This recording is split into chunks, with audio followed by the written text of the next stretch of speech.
না কেন? আমার কাছে যা আছে তা দিয়ে এখন সম্ভব না কেনা। তোমার আমি পরে কিনে দিই।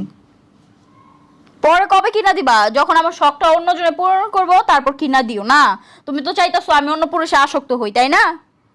তুমি কি বুঝে বলতেছো? আমি বুঝেই বলতেছি। আমার মনে হয় না তুমি বুঝে বলতেছো। তুমি কি আমার পছন্দ করো না আমার টাকারে? একটু বলো তো। আমি তোমার কোন জিনিসটা বাকি রাখছি? এখন তুমি শেষ পর্যন্ত এইসব কথাবার্তা বলতেছো। তুমি আমার সংসার ছেড়ে উল্টো উল্টো কথা বলতেছো। আচ্ছা, বাদ দাও, এসব কথা ভালো লাগতেছে না। আমি অফিসে যাবো। তুমি অফিসে যাইবা মানে? আমি মানলাম তোমাকে, আমি নেকলেস আনতে বলছি, তোমার কাছে টাকা নাই সেটা আমি মাইনা গেলাম। মানছো? হ্যাঁ, মানো আমি না তো? আমি মানছি। আমি তুমি যে জানো আমার এই মাসটা একটু টানাপোড়ার মধ্যে চলতেছে, তারপরে তুমি আমার এইভাবে জোর করতে পারতেছো তুমি না। এত কথা বলতেছো কেন? আমি কালকে বলছিলাম যে আমার আম্মু আসবো, তুমি কি বাজার সদাই কিছু করছো? বলো যে সেটাও নাই।